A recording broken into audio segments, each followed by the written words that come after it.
likod ng lalaking ito ay may kakaiba, pero hindi niya alam. Ang kanyang kapatid, habang siya ay natutulog, siya ay sinaksak ng isang beses sa katawan. Naghihilong kagad ang mga sugat. Diyos ko, mahirap paniwalaan ng ina. Kinuha niya ang kutsilyo at muling sinaksak. Tapos sinaksak niya yung kapatid niya to confirm if the knife is okay. Eksakto sa sandaling ito, biglang nagising si Amen. Nakita ko si kuya na may hawak na kutsilyo na nakatutok sa akin. Nagulat ako at tinulak ka, dahilan para lumipad siya pataas at pababa na nasa Syra ang cabinet sa likod. Ngunit sa hindi inaasahan, hindi nagalit ang kapatid sa ama. Sa kabaligtaran, masaya siyang sumayaw kasama ang kanyang ina. Sinabi rin niya yon. Si Amen ay isang superhero. Hindi maintindihan ni Amen kung ano ang problema nila. Tapos sinaksak ulit ako ng half-brother. Itinaas ni Amen ang kanyang kamiseta para tingnan, gaya ng inaasahan ay gumaling agad ang sugat. Matapos habarin ang kanyang sando, nakita ng kanyang ina ang isang guhit sa kanyang likod at mabilis na yumuko. Pagkatapos ng lahat ng usapan na ito, bumalik ang oras, isang araw ang nakalipas. Lumalabas, ang pamilya Amen ay may 200 taong gulang na maalamat na puno. Isang lalaking nagngangalang Rokesh ang gustong bilhin ng kapirasong lupa na iyon mula sa aking pamilya. Dating gumagawa ng cesspool mula sa pabrika, ngunit hindi sumang-ayon ang ina ni Amen. Kaya, sa gabi, pinaputol ni Rokesh ang kanyang lalaking si Roka ang magic tree. Nanganganib si Amen ng proteksyon, ngunit limitado ang kanyang kalusugan. Napakabilis, idiniin siya sa isang puno. Pakiramdam ko ay makikita ko ang mga lolo't lola. Biglang lumitaw ang kakaibang kapangyarihan sa loob ni Amen. Kinuha ni Roka ang nakatutuwang lag-ari at naghanda upang putulin ang mga tao at mga puno. Tapos biglang may bumagsak na kidlat mula sa langit. Matagal silang nagkadikit ng dalawa. Ilang sandali pa, pinalipad si Roka ng ilang daang metro sa maulan na gabi. Nahulog siya sa planta ng dumi sa alkantarilla ni Rokesh, hindi sumasang-ayon sa lugar. Hindi rin nakatiis si Amen at bumagsak sa lupa. Tuldok. Kinabukasan, nagising siya, ngunit walang sugat sa katawan. Laking gulat ng nanay at nakababatang kapatid. Kaya naman sinaksak nila ng kutsilyo si Amen para mag-eksperimento. Noon lang niya naintindihan, tila nag-infuse ng kapangyarihan ng puno kay Amen. Ngunit hindi nila maintindihan kung ano ang layunin nito. Hindi nagtagal, nagsimulang magsanay ang ina para maging superhero si Amen. Nagsimula siyang magsanay ng martial arts, napakabilis niyang natutunan ng kasanayan sa paglipad. Nagpapraktipa ako ng bilis, tumakbo ng napakabilis na anino lang na mga paa ko ang nakikita ko. Personal pa siyang tinahi ng kanyang ina ng mga panlaban na damit. Ito ay isang kamiseta na may baywang sa ulo ng leon. Sa dibdib ay ang simbolo ng magic tree. Pagkatapos magsuot ng face mask, mas mukha siyang superhero. Pribado na binigyan ni Amen ang kanyang sarili ng isang napakakul na palayaw na flying jet. Pagkatapos nito, umalis siya sa bahay at nagsimulang maglakbay sa isang pylon tropiko. Nakikita si Rokesh na nagtatapon ng tubig at basura kung saan-saan. Agad na itinapon ni Amen ang basura sa kanyang bahay. Kasabay nito, utusan siyang itigil kagad ang gawaing ito ng pagdumi sa kapaligiran. Sa paglipas ng panahon, lumaganap ang reputasyon ng flying jet. Pati itong matandang babae ay umamin sa kanya. Dito, sa paggawaan ng dumi sa alkantarilla ni Rokesh, biglang tumaas ang isang braso. Mabubuhay pa ba ang taong nahulog sa tangke ng dumi sa alkantarilla? Ang lalaking ito ay nababad sa loob ng 9 na araw sa isang tangke ng dumi sa alkantarilla. Pero maswerte siyang nakaligtas. Para pa rin siyang normal na tao, bumabalik sa kumpanya para hanapin ang may-ari na si Rokesh. Tinutulungan siya ni Rokesh sa kanyang pangkalahatang tseke. Nagulat din ang mga doktor. Ang mga ordinaryong tao ay maaari lamang tiisin ng liwanag na polusyon. Kung ganun ang kaso, malamang patay pataas at pababa si Roka. Maging ang katawan ay mahawa sa punto ng paglitaw ng itim na dugo. Kontaminado na ang buong katawan, bakit buhay pa siya? Nagdududa sila nang biglang nagising si Roka. Hinawakan niya ang kamay ng doktor dahilan para mabilis siyang mahawa. Pagkatapos, itinaas niya ang kanyang kamay sa kalaban dahilan upang mamatay ito sa lugar. Sa sandaling ito, ang buong katawan ni Roka ay naglabas ng masamang itim na aura. Pakiramdam niya ay mayroon siyang espesyal na kapangyarihan sa kanyang katawan. Nais ni Rokesh na makipagsanib puwersa kay Roka para sakupin ang mundo. Ngunit ang pinakamalaking balakid na humahadlang sa kanila ay ang flying jet Amen. Ngunit ngayon, ganap ng kwalipikado si Roka na labanan si Amen. Kaya ginawa ni Rokesh si Roka ng suit of armor. Magsisimula ang isang madilim na plano. Bandang ito, pupunta si Amen sa palengke para bumili ng gulay. Nagulat ang lahat dahil gulay pa rin ang kinakain ni Superman. Parang nakaramdam ng panganib na paparating, mabilis na itinaas ni Amen ang kanyang kamay. Nahulog ang isang bakal na tubo, halos tamaan ng babaeng ito. Nagulat si Amen, hindi inaasahan na ang dumating ay si Roka. Napakayabang ni Roka, sinisira niya ang lahat sa paligid. Agad na lumipad si Omen sa kanyang harapan para lumaban. Sa isang suntok, lumipad si Rocka ng libu-libong metro ang layo. Ngunit hindi nagtagal ang saya nang bigla siyang natambas sa lupa. Hindi inaasahan ngayon. Ang Rocka Hybrid ay may ganitong katapangan. Nakatayo lang si Omen nang tamaan ni Rocka ng kutsilyo sa mukha. Ngunit ang sugat ay naghilom ng napakabilis. Mabilis na gumanti si Omen, sinipa si Rocka sa stall ng pruta sa kanyang harapan.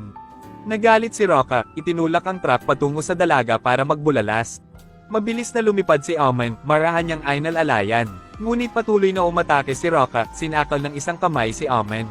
Nagpatuloy ang pag-aaway ng dalawa at makalipas ang isang segundo ay lumipad sila ng malayo sa hindi kilalang lugar.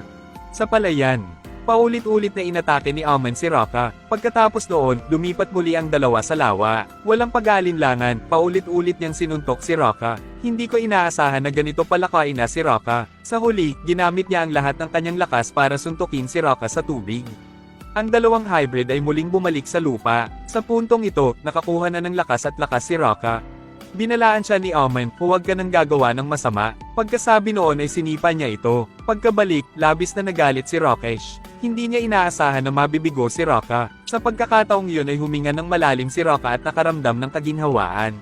Ang mas maraming usok na humihinga ka, mas marami. Mas mabilis gumaling ang sugat niya. Noon lamang napagtanto ng dalawa na ang mga Rocka ay lubhang nangangailangan ng mga pollutant ngayon. Hindi nagtagal, nag-breed si Rocka ng karma. Inaatake niya ang lahat, personal na siya ang hari ng basura. At nagbabanta sa mga tao na paikop sa kanya. Noong papatayin na niya kayong dalawa, agad na lumitaw si Omen at itinulak si Rocka sa lupa. Pero sa hindi inaasahan, right after that, itinapon siya. Ngayon, mas malakas na si Rocka kaysa dati. Mabilis na lumapit si Omen sa harapan ni Rocka na sumuntok at sumipa. Pero nakatayo pa rin si Rocka na parang tripod. Kahit na siya ay nangangailangan lamang ng isang hit upang mapalipad si Omen ng 10 metro ang layo. Hinawakan ni Omen ang bakal na hagdan sa lupa at tinamaan si Rocka, ngunit wala pa rin. Ilang sunod-sunod na suntok si Rocka na diretsyong natambas si Omen. Sa hindi inaasahang pagkakataon, ilang araw siyang hindi nagkita, ngunit dumb-oval ang kanyang lakas. Tinamaan pa si Rocka at pinalipad si Omen palabas ng bulwagan. Matapos lumipad ng ilang libong metro sa himpapawid. Sa wakas ay nalapag niya ang kanyang puwitan sa isang sirang kotse sa parking lot. Mabilis na lumipad si Rocka at nasalo siya. Hinampas niya ako ng malakas sa kotse, sinuntok niya ako na parang sandbag, saka itinapon. Lumapit sa akin ang eroplano ngunit nagtagumpay ako. Ngunit nagawa niyang iwasan ito. Sa pamamagitan ng bintana ng kotse, mukhang napakahusay, matagumpay na nakarating ng ligtas. At nahulog ang sasakyan sa lupa at sumabog. Ilang sandali pa, lumipad ng mataas si Omen na naghatid ng isang suntok kay Rocka. Itulak siya sa lupa, pagkatapos ay i-drag ang isang mahabang distansya, paghila at pagsuntok. Bumukas na ang lupa, pero mukhang hindi pa rin apektado si Rocka. Maging ang kanyang mga sugat ay mabilis na gumaling. Muli niyang inatake si Omen, sinuntok siya ng 10 metro ang layo na winasak ang lahat ng pader. Ngunit hindi pa tapos ang laban, mataas ang lipad ni Rocka. Kagad pagkatapos, isang malakas na sipa mula sa langit ang dumapo sa dibdib ni Omen. Ang mga nakapalibot na sasakyan ay nayanig lahat hanggang sa lumilipad. Iyon ay sapat na upang makita kung gaano kalakas ang sipa na ito. Sa puntong ito, wala nang lakas si Omen para lumaban pa. Sa huli, itinapon siya sa basurahan sa gilid ng kalsada. Nahulog ang basura sa basurahan, ngunit ngayon, dumating din si Rockesh. Proud na proud niyang sinabi yon. Si Omen noon ay nagtatapon ng basura sa bahay niya, kaya ngayon ay itatapon niya ako ng basura. Sinabi rin niya na ang lahat ay sanhi ng mga tao. Walang pinipiling nagtatapon ng basura ang mga tao na nagpapalakas kay Rocka. Pinapuna ng lahat ang kanyang kumpanya sa pagdumi sa kapaligiran. Pero hindi ko namamalayan na ako na pala mismo ang nagtatapon ng basura. Pagkasabi noon ay pinakiusapan niya si Rocka na harapin si Omen. Sinisikap ni Omen na makaalis doon. Nakasuot siya ng headscarf at nakikisama sa karamihan. Pagka-uwi, siya ay nasugatan ng husto. Kahit ang kakayahang magpagaling ng mga sugat ay hindi uubra, hindi posibleng makipag-away sa malapit na hinaharap. Paano nagdudulot ng malubhang pinsala ang polusyon sa kapaligiran? Buksan mo ang gripo, makikita mong puro itim na polusyon ang lumalabas na tubig. Ang mga basura ay nakatambak na parang bundok, ang mga pabrika ay naglalabas ng maraming maruming tubig. Ang lungsod ay naging mas marumi, at mabilis na naging isang patay na lungsod. Lahat ay nahawaan ng virus, hindi makaligtas. Walang tirahan sa ganoong polluted na lugar. Nagiging tirahan muli ng hari ng basura. Matapos masipsip ang libu-libong toneladang basura, tumataas ang kapangyarihan ni Rocka. Sa kabilang banda, biglang nagkasakit ang anak ni Rakesh. Tila naapektuhan din ng kanyang anak na babae ang polusyon na dulot ng kanyang pagawaan. Sa sandaling ito, napakalungkot niya. Nang mapagtanto kong nagkamali ako, agad kong hinanap si Raka. Sana ang paggamit ng lahat ng pera ko ay makapagsasabi sa kanya na huminto na. Ngunit direkta niyang nakontamina ang perang iyon. Ngayon, hindi na siya subordinate ni Rakesh. Ngunit ang hari ng maruming madilim na lungsod na ito. Kinabukasan, pumunta si Raka sa ilalim ng puno at sinabing hindi nalilito ang flying jet. Magsisimula na siya ng killing spree. Pinuntahan niya ang lahat at sinaktan ng ina ni Omen. Pero nang may hatid na ang suntok ay agad itong tumigil. Lumabas na pala ang Diyos ng digmaan na si Omen. Tila ganap na naghilom ang sugat sa iyong katawan. Pagkatapos, sinuntok niya ng 2 beses, dahilan para mabasag ang sandata sa kamay ni Raka. Kahit isang magaan na suntok, nagawa niyang lumipad si Raka ng libu-libong metro ang taas, pagkatapos ay gumawa ng magandang pose. Sa sandaling lumapag ang kanyang kamay, isang torrent ng lakas ng hangin ang lumitaw.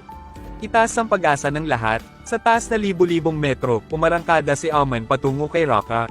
Habang galit, pinalipad ko siya ng libu-libong kilometro sa taas. Habang lumilipad, inatake siya nito. Napakabilis, lumipad ang dalawa sa kapaligiran.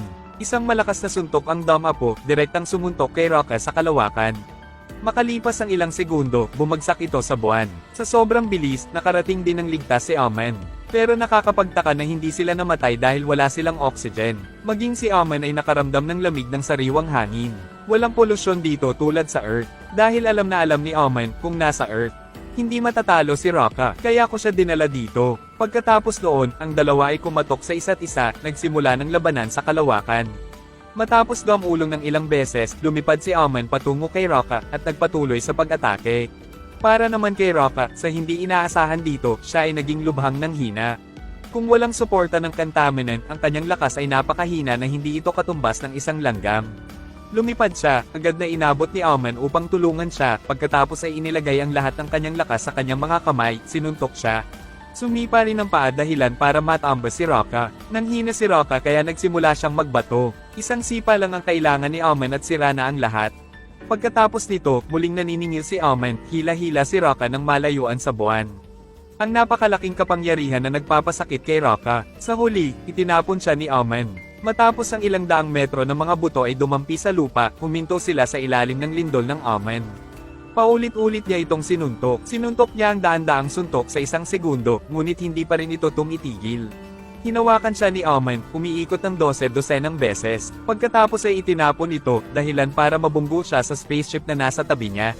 Lumipad doon si Omen Hybrid, sinipa siya sa gitna ng dibdib. Napakalakas ng sipa kaya nabasag nito ang aparato sa likod. Napasigaw si Raka sa sakit, ngunit hindi nagtagal ay tumahimik. Noong panahong naisip ni Omen na tapos na ang lahat ng karera, biglang nagising si Raka at nasalo niya si Omen.